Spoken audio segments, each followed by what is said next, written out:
Everybody to tonight's webinar, The Final Touch with Dr. Ed McLaren. I'm Tay Harvey from Annex USA.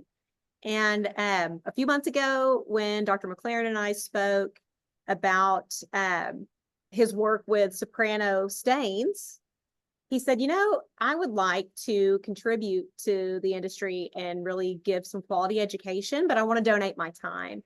And I was very happy to work with him to make that happen. So number one, thank you, Dr. McLaren, for your generosity. And I was super excited when we started talking about who would benefit from the donations for this course, making it sort of a fundraiser for the dental lab industry. I said, the Foundation for Dental Lab Technology already, their mission is to make education affordable and accessible to all dental technicians.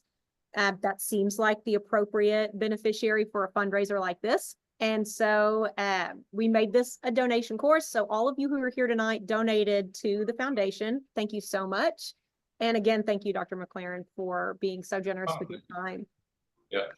And usually I spend a couple minutes explaining who the instructor is. And this is a rare occasion where I don't have to, you require no introduction. I think everybody here probably signed up for the course because it's you teaching it. So thank you. It's kind of bad when you show up in a baggage claim and they recognize you, so that means you're traveling. And thank you for being willing to do this. How long have you been back from Asia? How many hours have you been home? About 30 hours. So I'm a teeny bit jet lagged. So yeah, teeny bit jet lagged. So thank you so much for being willing to share your knowledge with us. I know we have a short amount of time together tonight. If you guys are listening and something's just not quite making sense and you're worried that it's going to cause you to not understand the rest of the lecture, please don't hesitate to post a question in the chat. Stacy from Annex is also monitoring the chat with me, and we will do our best to get that question answered for you. But we're going to reserve any kind of live audible questions for like the last 10 minutes of tonight. So we're scheduled to go an hour. And I want to turn it right over to Dr. McLaren to get started, and then we'll have some questions and answers at the end. Great. Okay. All right, Tay, thank you. Let me share the screen here. Okay. All right. I think I did that right.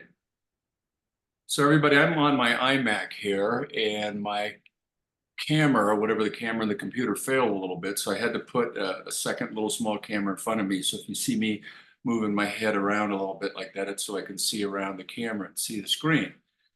Great. And just to add to that, yeah, I'm not taking any honorarium for this. I want to say, thanks to Tay and the companies that help with materials for my courses and things like that. I've always had a philosophy that I wanted to work really with good people and good products, and it's really been a great relationship work with Tay, that she's helped us with products, and I've never asked her for any money, and I'm not taking any money for this. And I just felt that we need to help kind of each other, and I know she's a small company here in the United States, so I've been really enamored with these materials, and so I offered, hey, listen, if you want a webinar, I'd be happy to do it for you. One, as a teaching thing, as a benefit, and to help her out and help you out. Then she came back with the idea, hey, why don't we charge a couple of bucks and give like 100% of the money to donation? I said, fine, Tay, whatever you'd like to do with that. All right, so let's get started, because seeing a course on the internet, I love teaching, but it's not the same as being in front of people. I just came back from 7 weeks in Asia, and it was interesting, the whole gamut of what I did. One lecture I did like 400 and some odd people, and they had me dress up like James Bond, which was actually kind of intimidating, to tell you the truth, but fun. All the way to another one, I was somewhere in the middle of Vietnam lecturing to 10 or 12 people, and it's fun doing all kinds of that stuff and moving around a little bit. And I got an opportunity to shoot a trailer for my next movie coming up. It's going to be called The Ceramic Sensei, so that'll be a lot of fun. So anyway, what I want to talk about today, I'm sure several of you have seen that I've been talking a lot about what I like to call the final touch, or really how I create an ideal surface in dental restorations, because we all know, especially the last few years here, we're moving more and more and more to monolithic restorations for lots of good reasons. One, the materials have improved drastically, and we're able to create a gradient or level of color in these materials, and just to be able to the ability to use our CAD/CAM processes. And for me, I mean, I'm considering myself an aesthetic dentist. I'm a prosthodontist. I really needed to be able to recreate with monolithic restorations what I can do with porcelain. And I think we are literally on the precipice of that. And some of the cases that I'm going to show you, as I look at them, I really have a difficult time seeing that it's actually not layered porcelain. And then great, then we're basically there. So what I'm going to talk about today is really more the kind of the last step. I have a whole day lecture where I talk about how I contour everything and all the different types of materials. I really want to focus on how I paint, how I polish, how I do that last step in the process. And everything I'm going to talk about applies whether you're going to use zirconia or a glass or any type of glass ceramics. And I have a whole section on how I work with composites today, because a lot of dentists have asked me, you know, to do this course for composites. And interestingly, when I was first asked, I thought, nah, that could be kind of boring for me because there's so many people that teach how to layer composites. But the feedback that I got from people, they said things like, well, yeah, great, I take a 2-day course, just like I do in ceramics or something like that. And the whole time we're talking about layering, and we have 10 minutes on the end of the course to talk about how we finish, how we texturize, how we polish, and how we colorize. So I've started something like that recently that obviously tonight won't allow me to get into. But everything you see in front of you is monolithic. And when I talk in a full day lecture, I talk about what I call 5 levels of anatomy, or 5 levels of texture, 5 levels of the final touch, I like to call. And I get into primary anatomy, secondary anatomy, tertiary anatomy, quaternary anatomy, the levels. And I was only taught 3 in school. I believe there's actually 5. And we're going to focus on the 5th level today, how we create the final surface, how do we colorize, how do we polish, and I'll go through all of the steps on that. And real important, I like to call this how we create differential surface luster.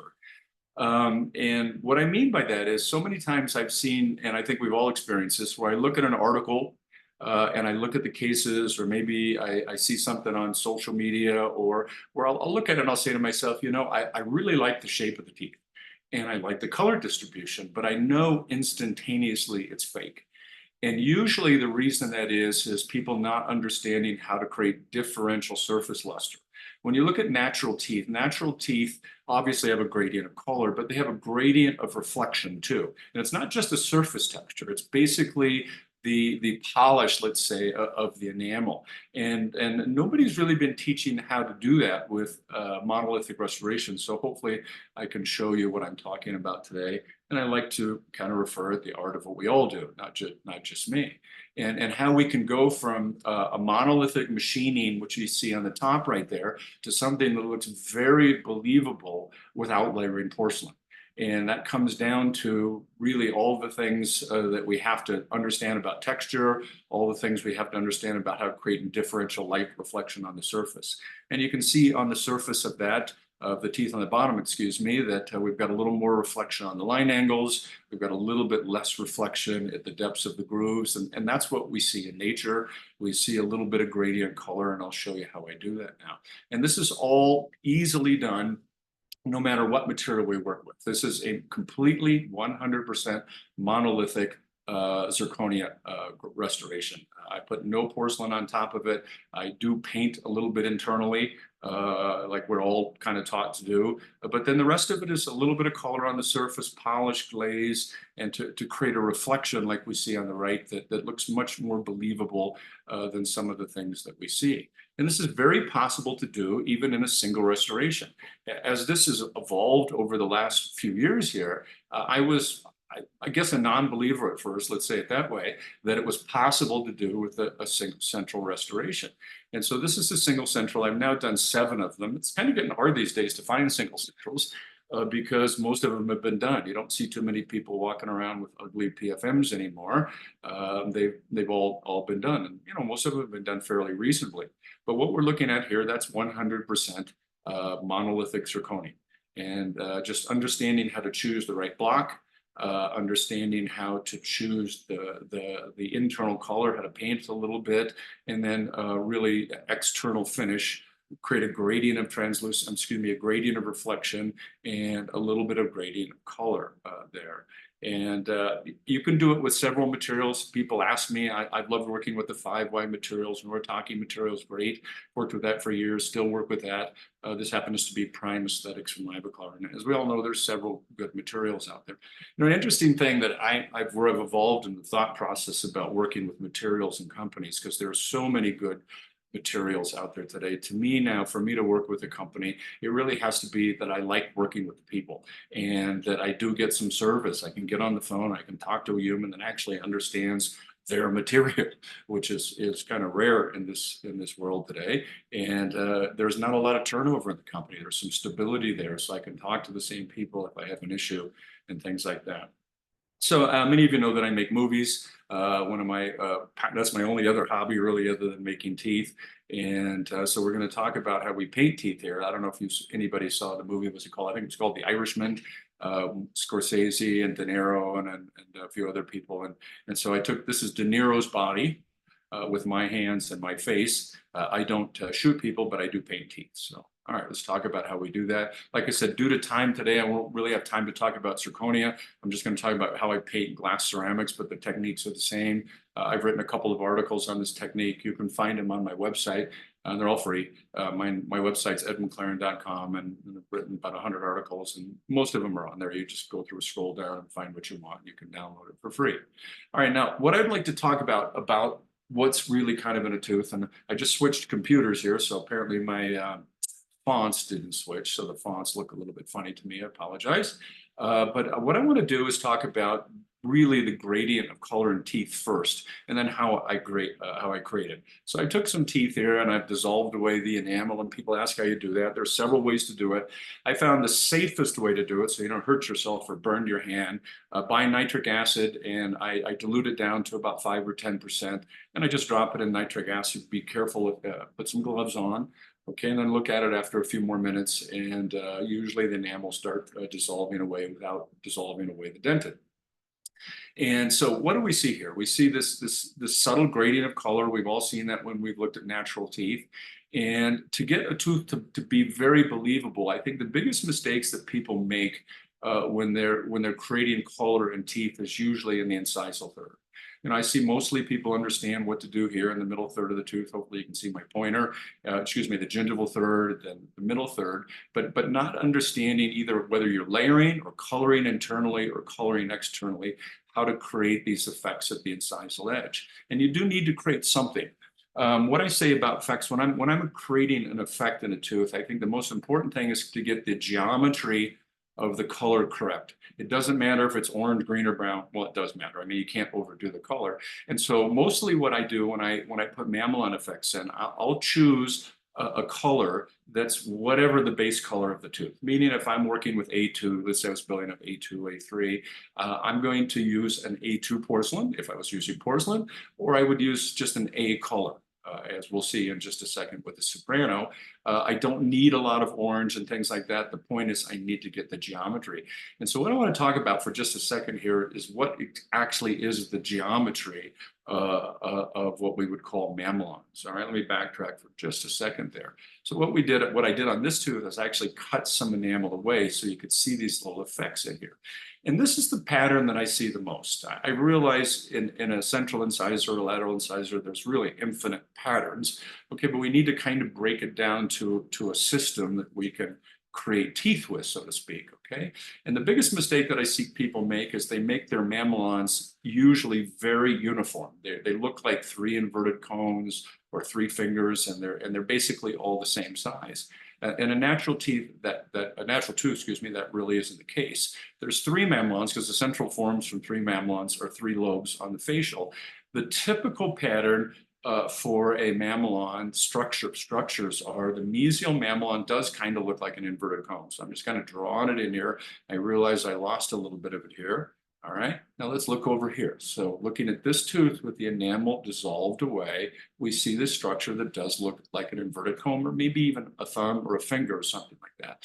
But let me add to that for just a second. What are mamelons actually? Mamelons are condensations of dental tubules. As the dental tubules get closer and closer and closer, they condense into this structure that we call a mamelon. But when we look at them individually, we can still see this little fibrous or feathery or stringy sort of structure to them. So I'll show you how I create that here in a little bit.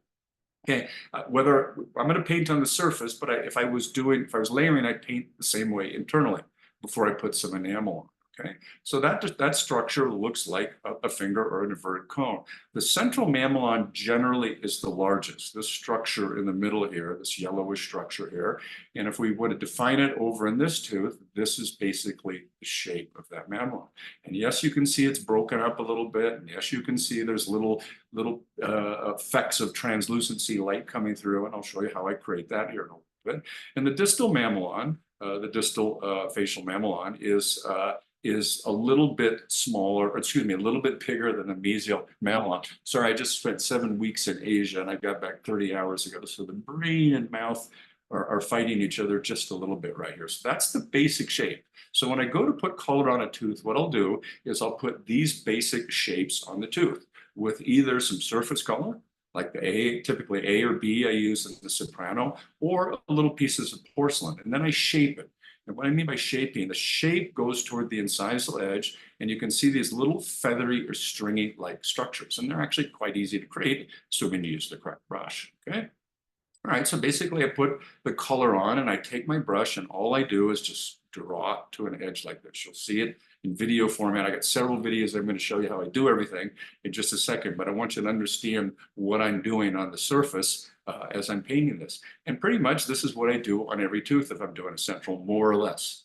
Obviously, if I'm matching an adjacent single central, I'm going to copy what I see there. But most of the time with Smile Design, what we're doing, 8, 10, sometimes even 12 teeth. So that would be the general pattern that I'll put on a tooth. And I'll just try to make it very subtle just so I can barely see it visually, okay? Now, just a couple of more teeth where we've dissolved away the enamel, and you can see what I'm talking about, these structures here. These are dental tubules, little fibers that we can break up into those basic geometric patterns, okay? All right, so what we're gonna do here is we're gonna do 3 or 4 sets of teeth, and we're gonna go from the left to the right here. And this is typical, we're all used to this, what comes out of the machine before we do our final crystallization and get to this point over here. And what I want to draw your attention to this. This is after I painted 4 teeth. I put this little structure on that looks like an inverted cone that you can see very subtle. In the center here, even more subtle, a sort of rectangular shape that I'm going to create with a brush in a second. And then this more, let's say, thumb shape toward the distal, a little bit of a blue on the mesial, a little bit of blue on the distal, a halo, a little bit extra chroma in the gingival third, and that's pretty much what's in a tooth. And if you do that and then you polish it correctly, glaze it and polish it correctly, which I'll show, it tends to look like a tooth. It looks very believable in the mouth. All right, so I'm going to show you about 4 videos and repeat it. I'm going to show it to you in like 4 or 6 teeth at a time. Then I'll show it to you 1 tooth that I did under a microscope up close. Now, these are the 4 stains that I use the most, okay? The kit comes with every stain imaginable. And when you're kind of a beginner, it's nice to have all of the extra stains. But usually you can get away with 4, 5, 6, 7 stains to do pretty much everything that you want to do. And of course, glaze on the top. I tend to like A shades a little bit better than B shades personally. I mean, everybody has a personal preference. Everybody has a signature, how they do things.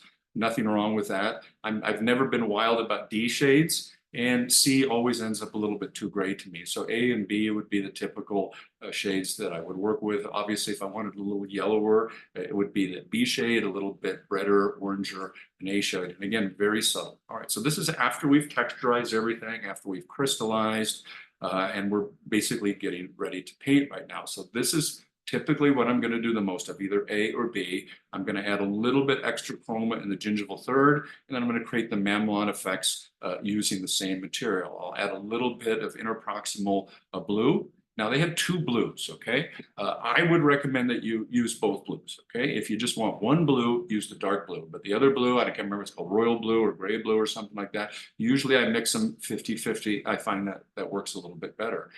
For a halo, this is the best material I've ever found that looks like a natural halo, the same color that I'll typically see. Halos are not white, they're not orange. They tend to be a little sort of a very little subtle amber you'll see in it.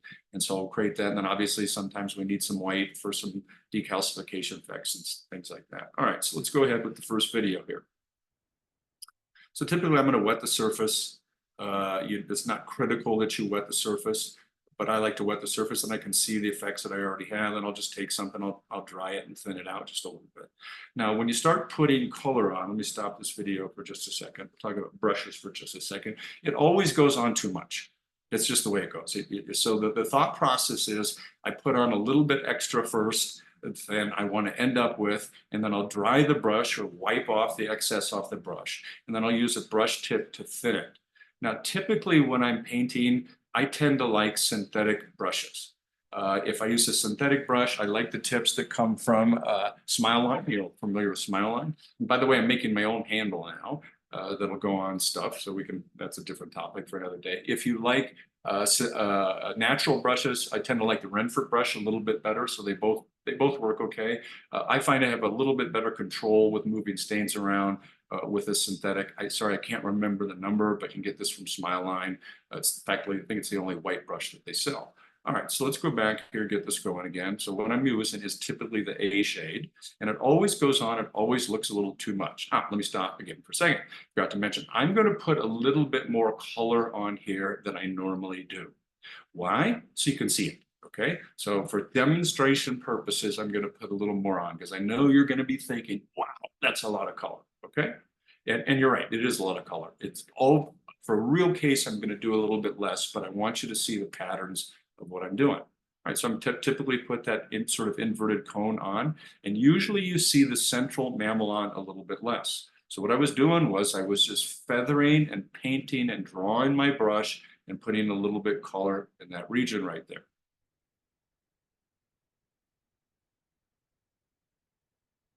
Then a little bit more of the same thing, that same orange to create that sort of box-like structure. And then I'm using my brush to feather it, string it to pull it toward the incised ledge. So I create those structures, those fine thread-like structures. Yeah, it always looks like too much when it goes on. Now, I didn't mention this, but I'll mention it here, that typically there's a little bit of translucency between the mamelons. So I usually leave a little bit of space between them as I'm painting. So just drawing from a different direction, you actually have to draw it in both directions. So I was drawing it into the body, or feathering it would be a way artists would call it feathering, okay? And then I was drawing it toward the incised ledge. And that is literally more color than I would ever put on, but it's just so you can see what I'm doing. Doing the same thing on the adjacent tube. I'll just let the video play for a second so you can see what I'm doing. And again, it goes on always a little bit blotchy first. That's okay. Dry your brush. Now, if you've had a little bit of experience doing this, which I'm sure most of you have out there, you can go ahead and create different aspects of your color at the same time. Meaning I could put the mamelons in and I could put the translucency in at the same time. And that's typically what I would do. When you're first starting on this, you've never done this, and you're working to develop the skill set, what I would strongly recommend you do is you put your mamelons and then just air fire it to about 800 degrees to set it, so it doesn't run all over the place. Then come back and put your translucency in, air fire it and set it. I realize that's a little slow in the beginning, but it's a much better way to control it. After you've done it a couple of times, you'll understand and you'll be able to do it like this. So the point is, it's wet enough I can move it, but it's dry enough that they don't mix. Okay, this is generally the mixture of the two stains, the two blues. Tay will have to add that in for you. I completely forgot the name of the thing. And typically there's a little bit of translucency below the incised ledge that we need to add, because in either the pressing or the machine block, it's not quite enough. So what I'm doing here is I'm painting just below the incised ledge, just a little bit of blue. And I mean barely, so I can barely see it. As I move that around, now you can see the mamelons a little bit better as we move it around. Okay? So this is the mesial translucent, and it's about it's never wider than 1 millimeter, okay? And then a little cold, I call it subhalo translucency. Okay, so that's the minimum I would do at the incisal edge. Now, another little trick, I forgot to edit this in the video, is again, when you're a little bit more experienced at this and you really want to go, hog wild or crazy with the color, because maybe you're copying a tooth like that single central I showed you. One trick to be able to add the next layer, and this works really well, is use a hairdryer.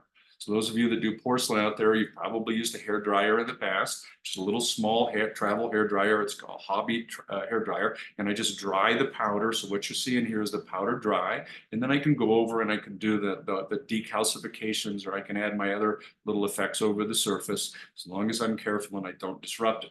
The benefit of doing that way is it saves me time. I don't have to go into the oven then, okay? So that's all I did there, so that I could add just a little bit more in a couple of spots. And I don't completely dry it. I just dry it until I see a little bit of powder come up. Same thing I used to do with porcelain when I was painting internally. All right, just moving on to the lateral. And usually what I'll do on the lateral, whatever I put in the central, I put a little bit less on the lateral. All right, so now I'm just coming back. I dried it with a hairdryer. I felt like I needed a little bit more subhalo translucency. Again, when it goes on, it always goes on too much. Then wipe your brush, wipe the excess off the brush, and thin it out to what you can see. And now here's the nice thing is if you don't like what you see, wipe it off and do it again, okay? There is a big benefit to aesthetics. When you're painting, I can see what it's going to look like. When I'm doing porcelain, I can't see, I have to guess. And just doing the mamelon now, there's 2 mamelons on a lateral. The mesial one is a smaller one. Distal is larger. So again, creating those mamelons, it's sort of a box type structure that I'm putting on first. Let me stop that. So I put on a box or rectangular structure. I put on a thumb-like structure here. It's very subtle, okay? And then just thin it out. Just take your brush. You could use 2 separate brushes if you want. I'm lazy, I just use one and wipe it off. You could use a dry brush, but it needs to be one that goes to a thin point, maybe a 000 or 00. Okay, this is a 1 which is a little bit bigger. Now just blending it into the body. I use this very expensive palette. Comes attached to my body. It's my thumb. There's the mesial mamelon here, and then the distal mamelon. And then remember, you have to blend it in both directions, meaning the brush has to go like this, little stroke movements like that, and then turn it around and go in the other direction.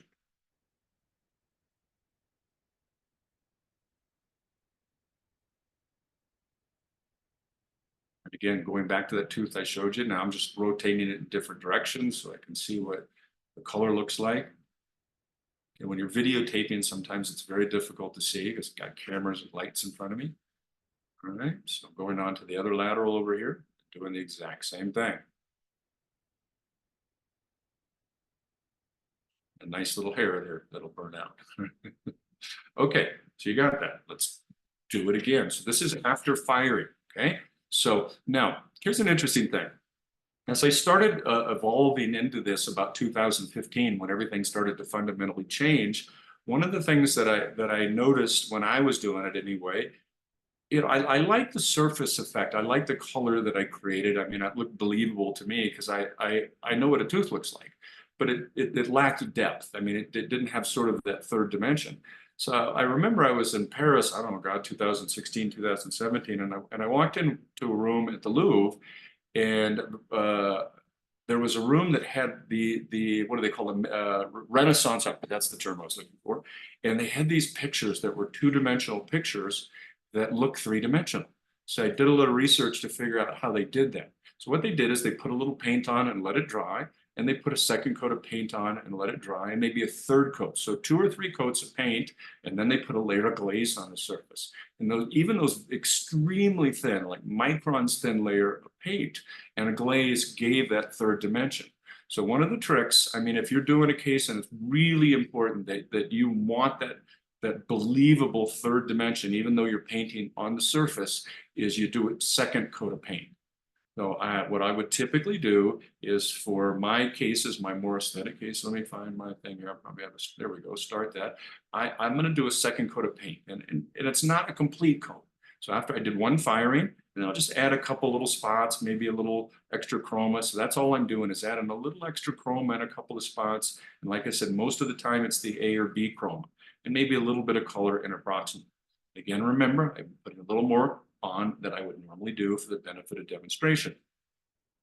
Now you can start to see it's looking a little bit more believable with too much color. I'm adding a little more interproximal color, my special palette. Natural teeth, I don't know how many technicians or dentists we have today. One of the biggest struggles I get to try and teach dentists with, they just don't understand what a tooth looks like anymore. They're not taught in dental school. Natural teeth, even very bright teeth, have a little interproximal color. So I always put a little interproximal color on my restorations. Now, I'm always doing it on the surface now. Why? Because if I try it in and the patient goes, what's that crud between my teeth, which occasionally happens, I can rubber wheel it off, okay? But I want them to see it first, and I want to see it in the mouth because that color gives that third dimension. And if you see, I've seen a lot of extracted teeth, you always see a little extra chrome interproximal. A couple of reasons: the teeth are stained, number one. Number two, the enamel's a little thinner. So that's the reason why. And I get it, I appreciate it on a cast. You know, you don't want to see it on a cast, but in the mouth, we need it to look real. So we need to, I call it sort of color framing. I'm framing the color a little bit. I do work for two dentist friends of mine because I enjoy doing lab work more than drilling holes in teeth, actually, to tell you the truth. And I can tell you it's a constant fight with both of them to understand that we need to do a little bit of this. Maybe not so much brown. I'm just showing you for demonstration purposes if you want to put something that looks a little bit more stained, a little bit more coffee, a little bit more whatever you see. So this is honestly how I do it. This is how I would work every day when I'm doing a case. You know, typically the way my life works, I do lab work a couple days a week. I do patients one day a week, and the rest of the time I run around and talk about it.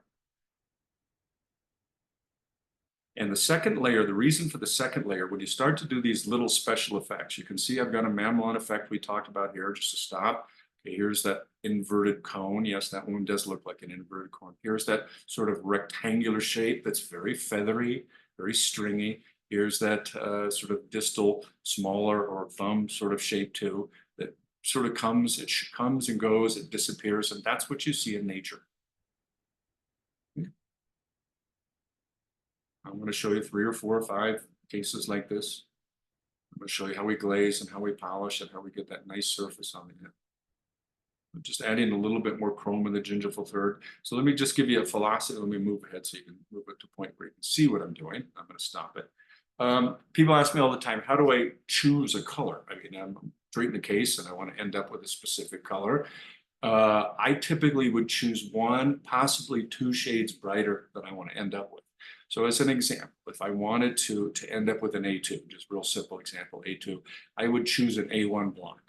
Now, why? Because I'm going to add a little color. As you add a little chroma to it, a little bit of translucency or fake translucency, that lowers the value a little bit. I might even go 2 shades brighter so that I can create a little more of a gradient of color. So that would be very typical. If I'm using Ivoclaras, which I really like Ivoclaras, I also use amber from Haas. So BL4, if I wanted to end up with BL4, I would start with BL3 and on and on and on, up like that. And then I always add a little bit of color. Again, just feathering it in, creating a subtle little gradient like that tooth I showed you that had the enamel dissolved away. There was a constant subtle change in color. So that's all I'm doing because it's not in the block. Just a little bit more on the mamelon to show. Maybe every once in a while you'll see an orangish mamelon. That mesial incisal mamelon will be fairly orangish. Now, am I going to do that on a case where I'm doing 10 teeth? No. But if I'm matching a single central or maybe 2 centrals, that's when I would probably put something like that in. All right, now let's do the same thing with a different case, okay, just to see it again. And then I'm going to show you under a microscope, really close up one tooth. All right, so same basic process. Now, I want to show it to you a different way. Some people ask, well, what do you do? Do you paint the mamelons first? Do you paint the translucency first? It really doesn't matter. You just have a system that you like to do. Okay, so I'm just showing now doing the translucency painted first. The key is that you don't mix the colors. Okay, when the colors start to blend, then it tends to turn mucky. color mucky, bad word, okay? But you know, it just looks dead. So you have to make sure that you keep those colors separate. You can see I'm drawing it to a very thin point, okay? And I'm not letting the colors, I'm making sure that the consistency of the mix is just runny enough that it goes from my brush to the tube, but I don't want it to run any more than that. And so what's nice about these pastes, they come, you know, fairly pasty. And so if you want to use them fairly pasty, you can, but then you just add a little bit of the liquid to it to thin it out just a little bit. Putting the sub-halo translucency, that little extra translucency that we see that we normally don't get in a block. So for those of you, I know we have several technicians out here. I think it's probably most of you out there. If I was layering porcelain today, I would do the same thing internally. Okay. Now these stains work phenomenally internally because as soon as you're using a zirconia porcelain. Okay. Now here's the key. Okay. If you're going to do this internally and then put enamel on top, you have to do a separate firing. Okay. Some of these liquids don't burn out very well, so you can't put wet porcelain on top of this stuff being wet. So what I would do if I was painting internally and doing a, you know, like microlayered zirconia or even a porcelain veneer, typically paint this internally and I would fire it to 810, 820 or something like that. Now it depends on the porcelain I was using, okay? If I'm using a porcelain that fires at 9, 910, 920, I'm firing at maybe 810, 820, okay? If I happen to be using a lower fusing porcelain that fires around 8, maybe 790, then I gotta go lower. Okay. The point is you got to burn all of that liquid off. And then I set the stains, then I fire over the top. So it's the exact same technique, internal or external.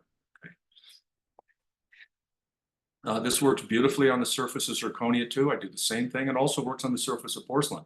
If you want to add a little bit, maybe you've layered and you didn't quite get the color you want in the layering. Again, it's the same exact techniques.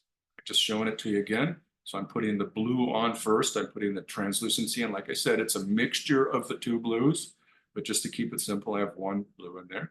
Then I'm always going to add a little chroma in the gingival third. One of the reasons, remember I chose a one shade brighter block, okay? And typically it's a little bit of A or a little bit of B, like I said, okay?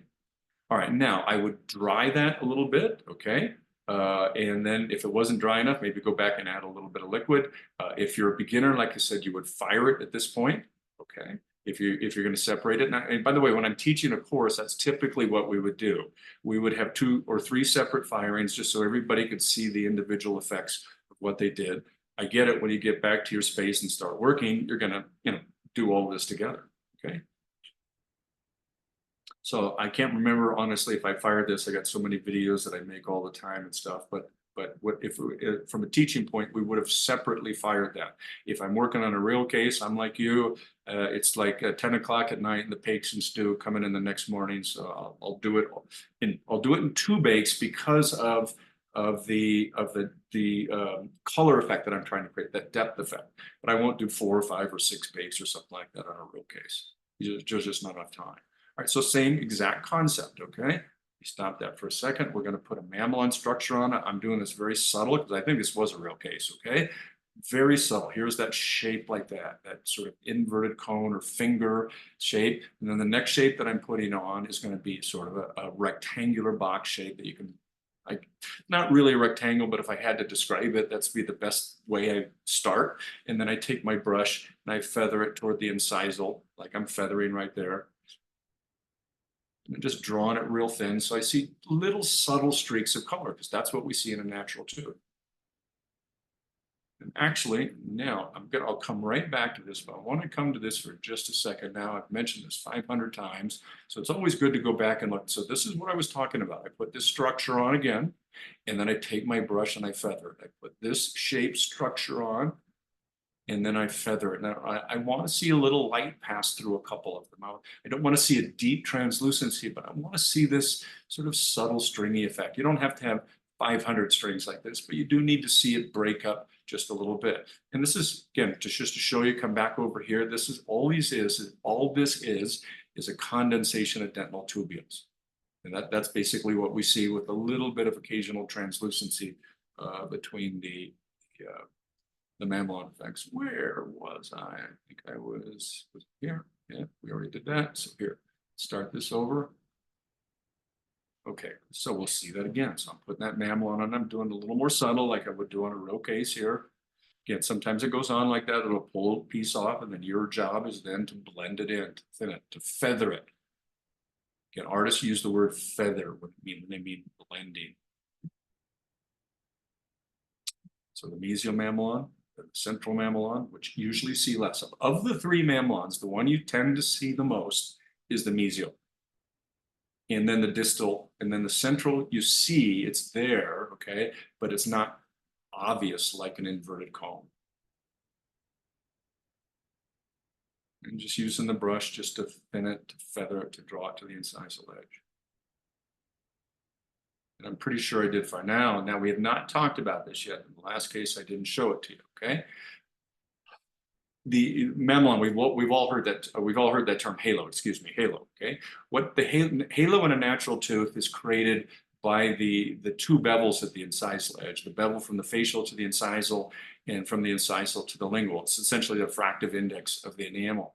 Our materials are getting a little bit closer, that if we create the right bevel on the incisal edge, you do see a little bit of a mamelon effect, but sometimes you don't see as much as you'd like to see. So in porcelain days, what I would typically do, I learned from Klaus Mutertes, I'd make 1,000 years ago, that name means anybody, so to anybody, we would mix enamel and dentin about 50-50, okay? And that's what I would put for my mamelon effect. Anybody that's still layering porcelain out there, the best mamelon material out there is called, what's it called? It's from Noritake. They're a special powder. Gosh, I'm sorry, I'm getting brain dead here. But I use, if I'm using metal ceramic, I use metal ceramic, use their incisal, use their halo material. If I'm doing zirconia porcelain, I use their zirconia on anybody. So it works on everybody's zirconia. If you're using the zirconia, if you're using the metal ceramic, you use the metal ceramic. But since we're not layering porcelain, I have to create the illusion if I was layering porcelain. The best material I've ever found is this mango material. It's a sort of an off-white, maybe a cream color. That's a better way to explain it. So what I'm going to do is I thin it out a little bit. I take it out. It comes out, very thick and pasty. And then I take a little extra liquid and I thin it out. Okay. And then what I do is the mamelon is never a straight line. That's the biggest mistake that people make. They put a line on that's the same thickness, like 0.3 of a millimeter from mesial to distal, and it's not, okay? Sometimes it's maybe 0.5 millimeter, sometimes it's 0.3, sometimes you don't even see it, okay? So what I'm doing is I'm taking my brush and I'm just lightly blotching it, like I was just barely blotching and painting a wall and I wanted to see a little bit of something and then see it disappear. So that's what I'm doing with my brush. And you can subtly start to see, and again, it's not much, that we see just a little bit of opacity or this sort of creamish color or mango color, okay? And you don't need a lot, you just need a little. Now, here's the other cool thing that happens. Let me back that up just a little bit, is it creates contrast. What do I mean by contrast? Whenever you put a juxtaposition, love that word, okay, things next to each other, okay, we have sort of an opaquish area with a translucent area next to it. They jump out, they sort of separate, we see them, they become more distinct or more obvious to us. And that's what we see in a natural tooth, okay? Now, what I'm gonna do is I'm gonna paint a little bit around the corner, and what you see is the mamelon, the halo actually goes around the corner a little bit. So sorry, I'm a little bit out of focus there, I apologize. I am such a bad delegator, everybody. I have to do everything myself. I have to play with the camera myself. I have to do everything. I do have a dental assistant that helps me. So sometimes I'm a little out of focus there. I apologize. Okay, now let's just show it to you one tooth at a time. Now when I'm going to hurry, typically I'm going to paint on the model and I'll just paint them all 6 or 7 or 8 or 10 at a time. And you got to tease them off and you got to get them into a firing peg, and that's not so easy to do without disrupting your paint. So what I would normally recommend you do as you're beginning this, the easiest way to do it is have some special holding device. There's some cool devices. Jed Archibald just came out with one that I gave a little input on. But the easiest way to do it is just take a little firing peg. So I take a zirconia firing peg and I use a little paste putty. The peg putty is what I guess it's called. There's several different names. Ivoclar has one, Vita has one, everybody has one. Okay, and I just push it on a peg like this, and then I can go in and out of the oven, and I'll paint or glaze on something like this. Okay, So this is the safest and best way to control it. It's the slowest too, okay, because you got to do each one individually. So I'm just going to do the same thing again, so you get to see it one more time here. Okay.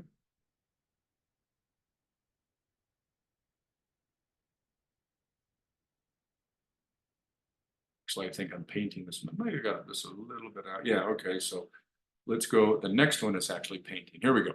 Okay, so same exact technique. So I'm just going to show you up close. This is under a microscope. It's actually a little bit difficult to work under a microscope. Artistically, cut in a prep, it works pretty good.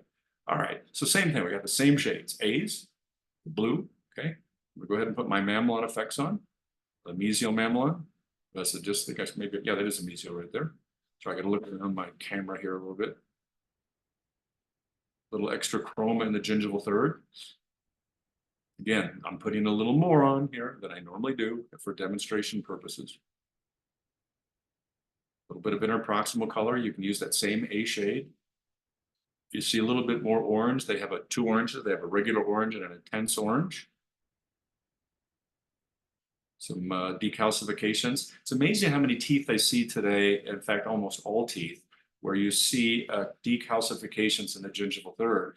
And you put my dentist hat on here for a second. I absolutely believe that's just because everybody on earth seems to have braces these days, okay? And just decalcification slightly apical to the brace. So that's all I was doing right there. Now, if you want to put a crack line on, typically I put these types of things for sure as the second bake.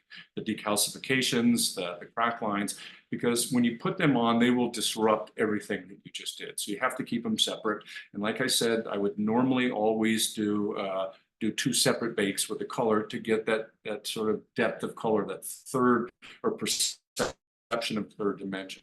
So just like I was painting on the surface of porcelain, if I was painting on the inside or something like that, I'll use some white. And when it goes on, it always looks like a streak. It does not look like a line. It always looks like this. So then the technique is, and those of you have probably seen these techniques, other people teach these techniques, not my idea. I think I learned this from Klaus 10,000 years ago. We're both old guys.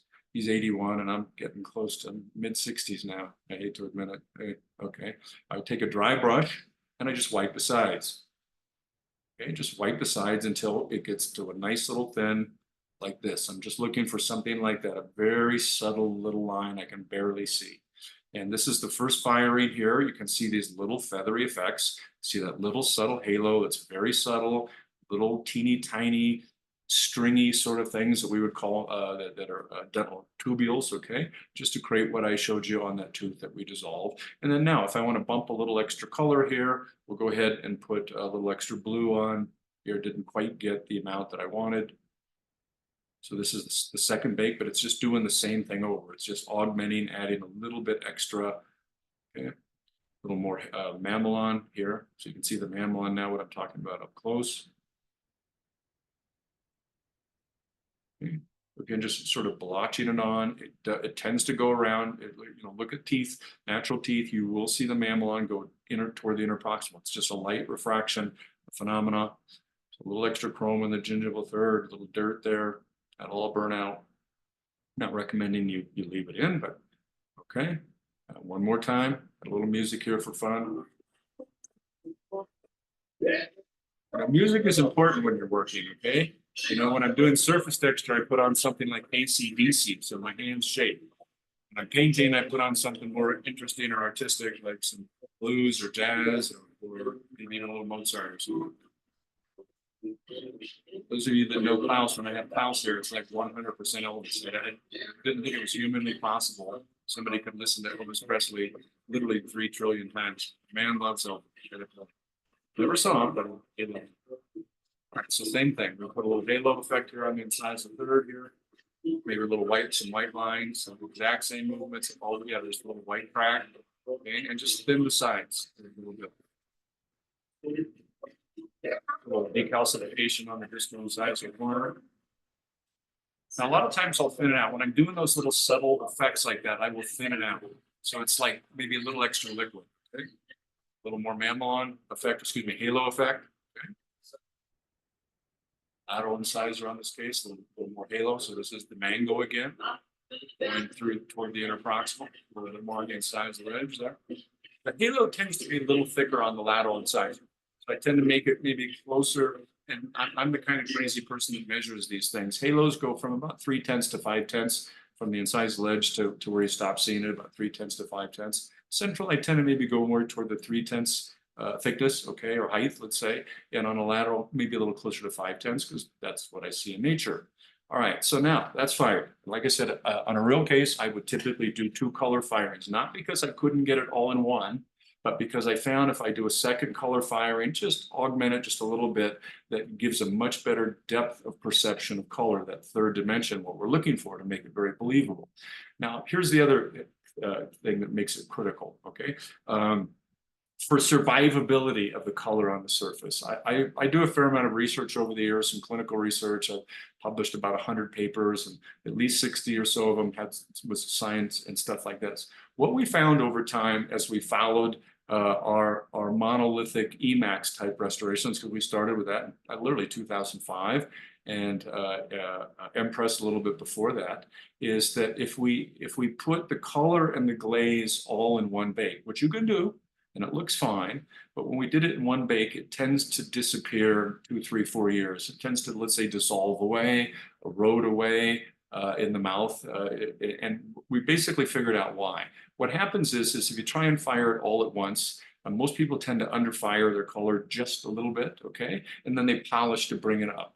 So what happens is it's not well fused to the surface. It's not atomically diffused very well on the surface. If you separate your color from your glaze bake, the color tends to diffuse better in the surface. And you've now separated it with a microscopically thin layer of glass. So that thin layer of glass that we're going to put on the surface here is going to act as a barrier. And as we're firing it, but also the color penetrates into the surface a little bit better, right? But if we glaze, we're going to have to polish to create the correct surface. So I love this glaze paste. I used to be a powder person when I was using porcelain, that's okay. But now that I'm doing a lot more monolithic, and I would say, God, probably more than 75% of my cases today are monolithic, because I don't seem to get easy cases anymore. I seem to get people that grind their teeth. Nobody sends me the cases I see on the social media that's like, they're already perfect teeth and they make them perfect +1, let's say, with veneers. I never get those cases. I always get the Bruxers and this and that. So, we all know that after you've done this for a number of years, if you're putting porcelain on the incisal edge, it can work if you design your frameworks correctly, but you're going to see some chipping over time. We did a study, or I've been following patients that are going to end up in a study. We have never, in monolithic, well-bonded Emax restorations, we've never seen failure other than the tooth fail. Okay, the whole tooth breaks. Okay, so that's pretty impressive. And with graduate students I work with, so that speaks a lot to not having incisal porcelain on the incisal edge. All right, so typically what I'm going to do is I tend to put the glaze on a little bit thicker than people teach, because I'm going to polish it later. Okay. Now, another thing about, you find out if you use glaze on the surface, one of the things that you have to think about when you are texturizing. So if you're going to texturize and you're going to glaze on the surface and you're going to polish, you're going to lose about 30% of your surface texture. That just happens, okay? Maybe even a little bit more. So when people see me surface texturing my teeth, they go, Ed, God, what you're doing, that's so much. And I said, yes, but I'm going to glaze and polish. So I know that I'm going to lose about 30%. And that just becomes a little bit of an art form, a little bit of experience for you to know how much extra you need to put in, because you're going to lose it in the process of glazing and polishing. So I tend to put a fair amount, about 30% more than I think I'm going to need. I think you saw in a couple of those cases on the model, looked like there was a lot. Now, when we're done, there's not going to look like there's so much. All right, so I want to make sure that glaze really gets well on the surface. I'm going to put it on very thick at first.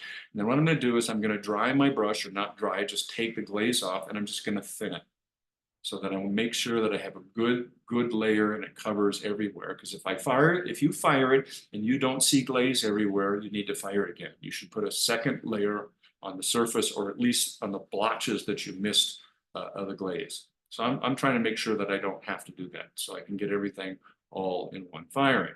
Okay. Now, here's the little trick, or not the little trick, significant trick, let's say, to get very natural surface texture.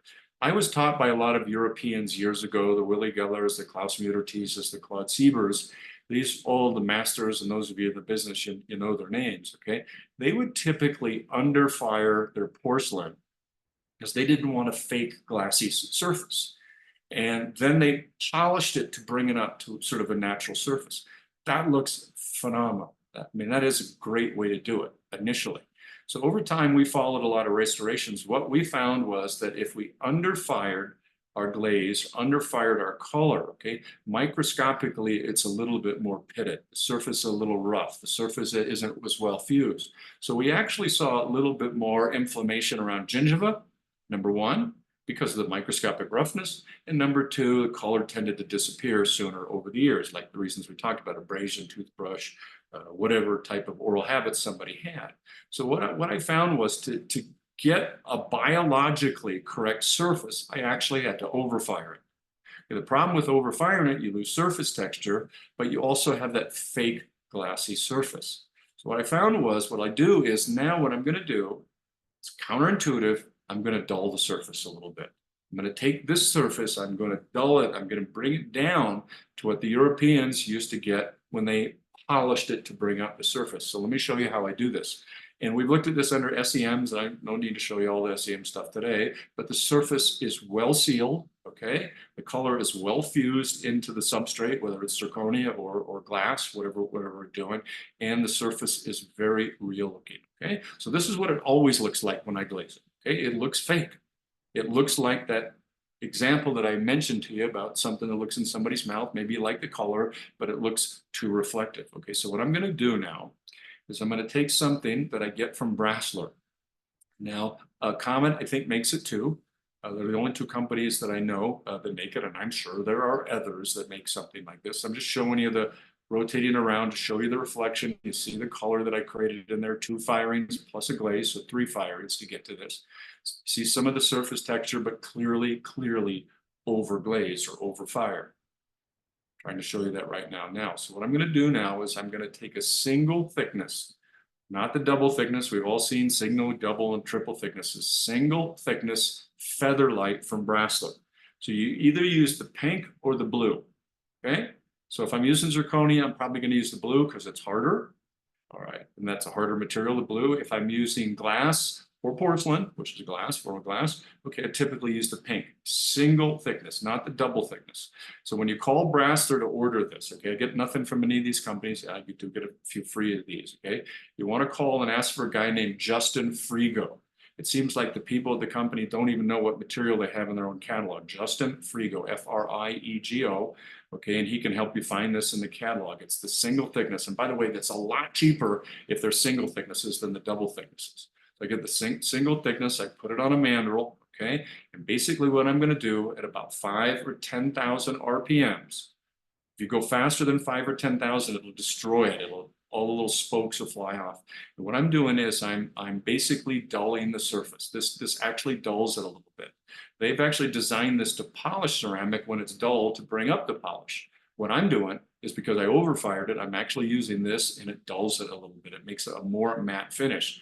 Now, as you can see, as I'm rotating this around, the reflection looks much more believable. So my goal is to get into all the grooves. I try to get it in the grooves, and that's why the single thickness, and usually I can get in most of the grooves, maybe not the perichromata, and I can knock off that fake glass. Now you can see what looked like a lot of surface texture on the model now is significantly less. Why? Because I put glaze and now I'm rubber wheeling it to dull it. Now, again, 5,000 RPMs, 10,000 is the maximum speed because I don't want to change the texture, okay? What I want to show you here, okay, I need to back that up a little bit. So this is how I would finish it. If I have any dentist in the audience, that this is how I would send it to you on the cast. And then you'd get me on the phone and you say, what the hell did you do to my crown? Sorry, I'm a dentist and a prosthodontist, so you can pick on your own kind. Plus I'm a technician, so I can pick on me too there, okay? Plus I'm a scientist, I can pick on myself with that too. And now, this is what, if you take a natural tooth and you take the saliva off, don't dehydrate it, it has a matte finish where there's a little bit more reflection on the line angles maybe, which we don't have yet. I'm gonna show you how we get that in a second, but it's not this fake glass look. Now, people say to me, I can't tell you how many times I've had this said or some version of this, they say, yeah, but it doesn't matter. I said, what do you mean? He says, well, when I put it in the mouth, a bunch of saliva goes on it anyway. And once the saliva's on, it looks right. I said, no, look at it. It's when you put saliva on an over glass surface, it looks fake as hell.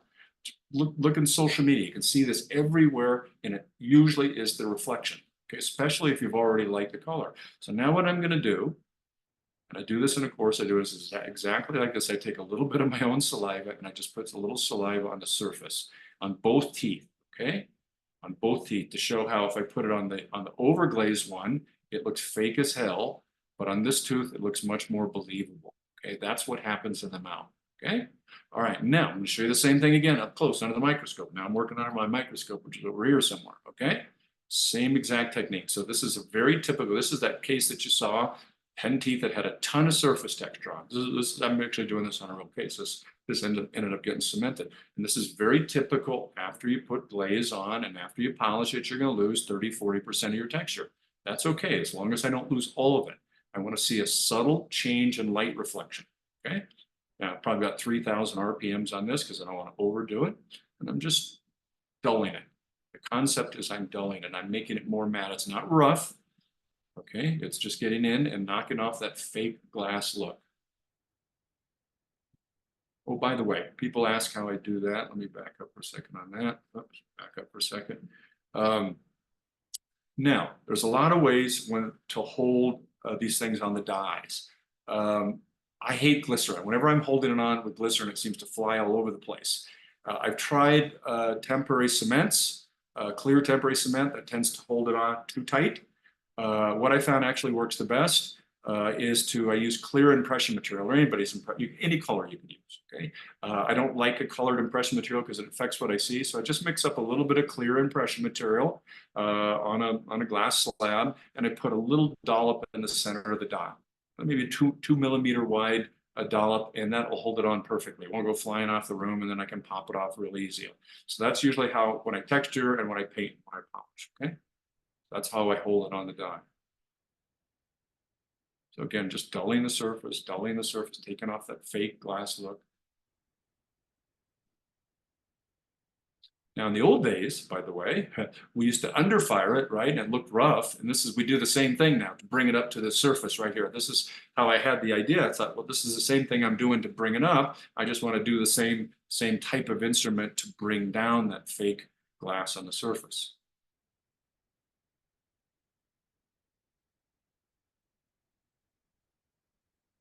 Oh, just throw another kind of fun point in. I do a lot of work with Jed Archibald today. Him and I, or actually mostly him, developed a new resin.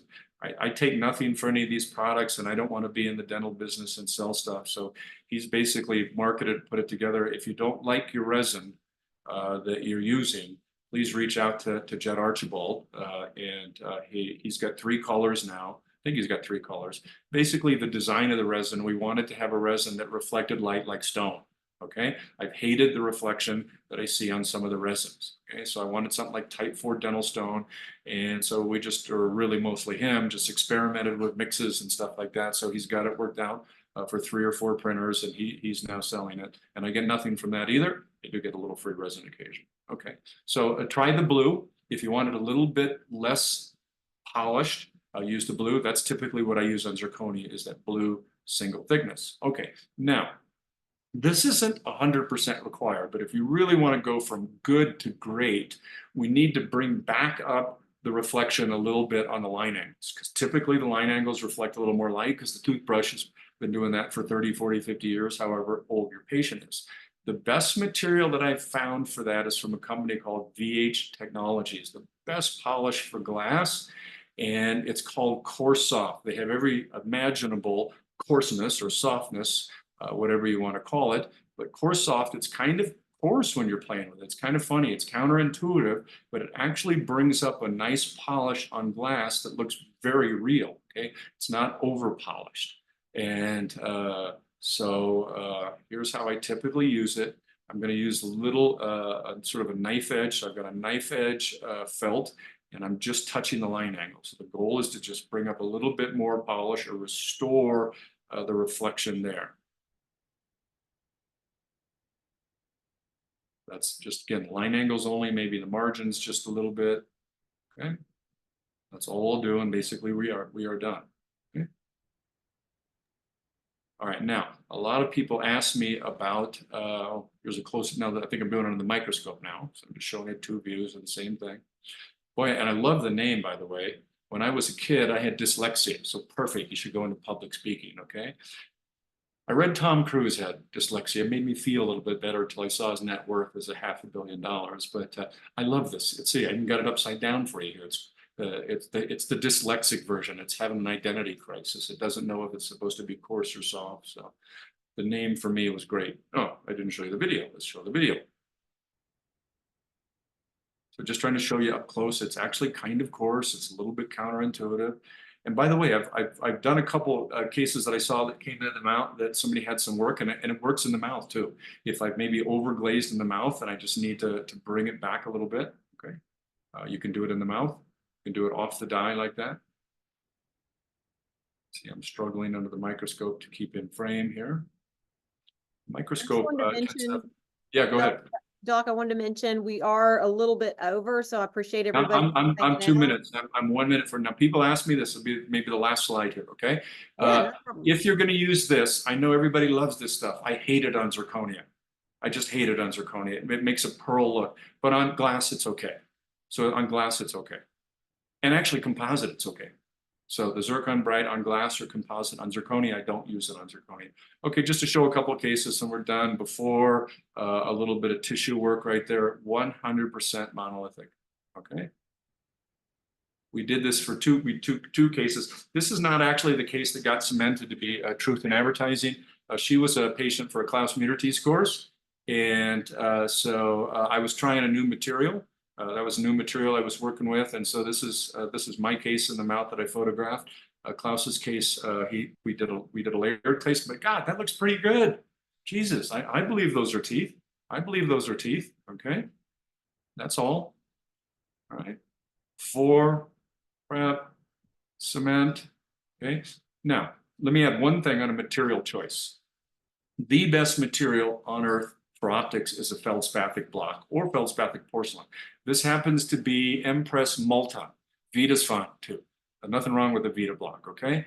It actually looks the best in the mouth. Emax, you lose a little bit of something, or amber a little something, but that was amazing. Just before, 4 units in the mouth, after cement, okay, backing out, just showing you real fast here. By the way, here's why you do the interproximal color, because when you stand back and look at the full face, next shot, the full face, it blends in. It actually looks like a papilla. Okay. All right. Thanks, everybody. So let's take a few questions. So a couple minutes over. I apologize. No, that's great. Thank you so much. And I appreciate everybody for hanging out just a little bit long. It was so much great information. Thank you. I learned a ton. That was awesome. We did have a couple of questions that were placed into the chat, and they were specific to the glaze paste and surface luster. Okay. So we had one technician who had kind of a pitting of the surface with the soprano glaze paste and tried some different changes to the firing parameters, firing at a high temp. He was having to fire it all the way up at 825 to get a smooth surface without pitting. So when we had looked at the pictures he'd provided earlier, it became in question, maybe it was a diluting of the glaze paste with too much fluid. It looked like you were putting the glaze paste on almost without I put the glaze, so that'll happen anybody's glaze if you don't several things can cause the pitting, right? Under firing, number one. Okay.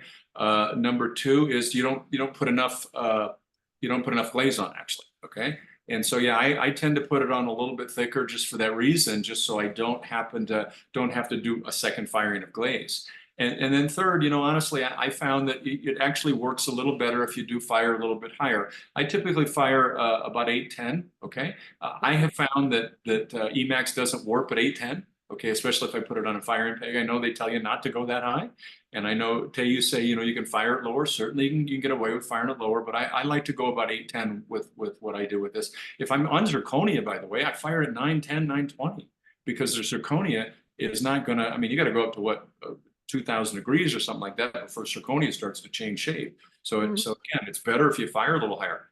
Assuming you didn't use porcelain, right? If you used a porcelain that fired it at 900, you're not going to fire a glaze at 900, maybe. Okay.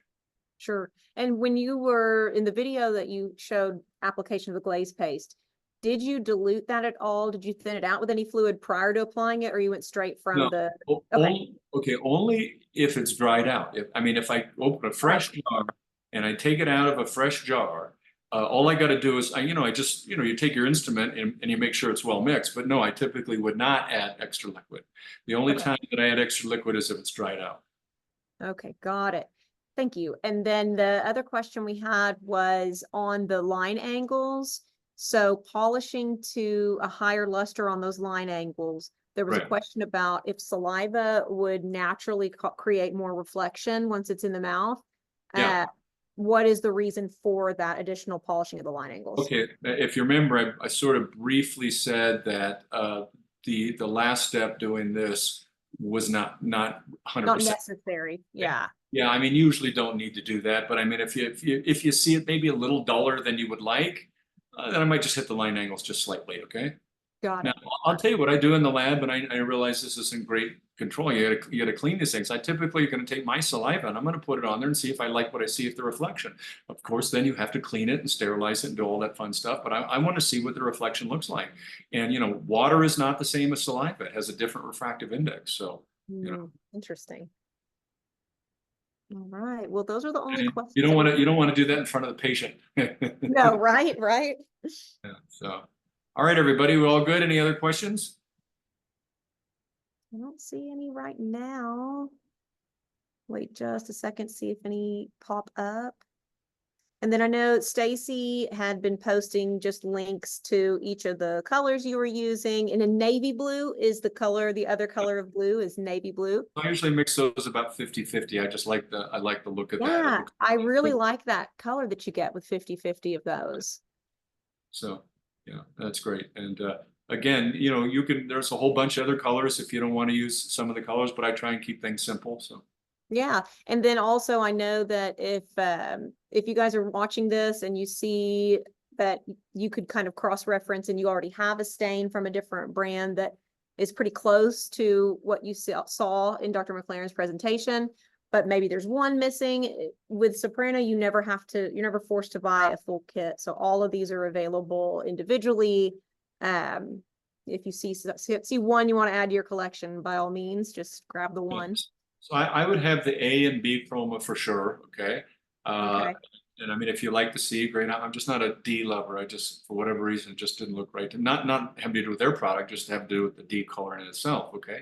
Then I have the white for sure. I have both blues. Okay. I would get one of the oranges for sure. I would have the mango for sure. Okay.